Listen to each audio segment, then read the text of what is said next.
Syrian President Bashar al-Assad is being welcomed back into the fold of some Arab nations after having been shunned by most world leaders for more than a decade.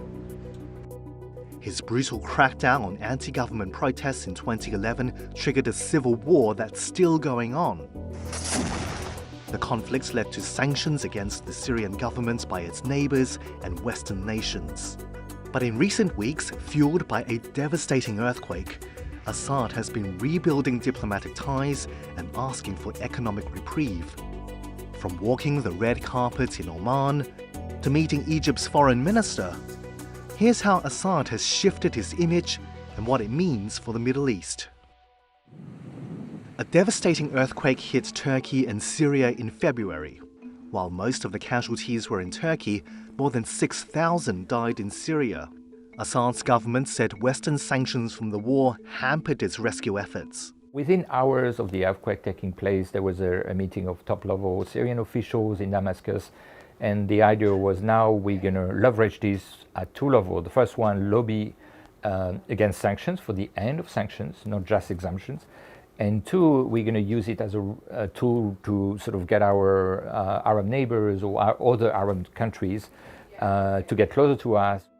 The earthquake appears to have given Assad momentum as he seeks to capitalize on the humanitarian disaster to reduce his isolation. In the days following the disaster, representatives from countries including the United Arab Emirates, Egypt and Jordan visited Syria. So really you could see that what was already ongoing as a rapprochement sort of accelerated at that stage. Assad also made only his second state visit since 2011 to Oman, a country that never broke ties with Damascus. European and Arab officials said Syria's president used the trip to lobby for the removal of Western sanctions in return for keeping crossings into rebel-held areas in Syria open. Assad's efforts to restore ties have been building since the Arab League, a group of 22 nations, suspended Syria when war broke out in 2011. مشاركة وفد حكومة الجمهورية العربية السورية في اجتماع مجلس جامعة الدول العربية. In the past few years, the Syrian leader has beat back rebels with the help of Russia and Iran.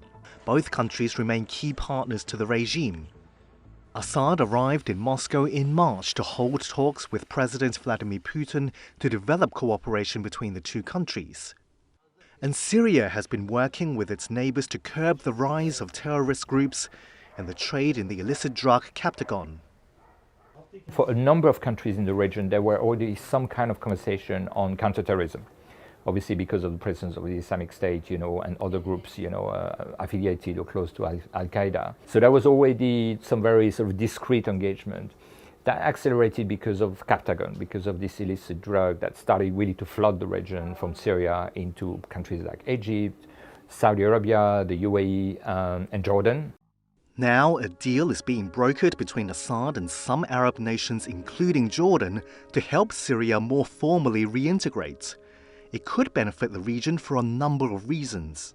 The prime concept is really stability. If you have a country in the region that is where there's no rule of law and everything has sort of collapsed, like we had at times, in Somalia or in Libya, it has implications for the rest of the region, and that's what they want to avoid. I think they want to avoid another Libya. Somalia's central government has struggled for more than a decade to contain terrorist attacks from the Al-Qaeda-linked group Al-Shabaab. And Libya has been in turmoil since longtime leader Muammar Gaddafi was overthrown in 2011. For Syria, all of Assad's diplomatic efforts come against the backdrop of the long drawn-out civil war, which has spanned over 12 years. Hundreds of thousands of people have died, and the conflict's created the world's largest refugee crisis, according to the United Nations. But even as the war continues and Arab countries bring Assad back into the fold, convincing the West to ease tensions will be more difficult. Their sanctions program, which are not ready, again, under this scenario to end, would be potentially an impediment for Arab rapprochement. While the UN said the status quo of isolating Syria cannot continue. There needs to be a coordinated international effort in support of this, with all key players working in a coherent effort.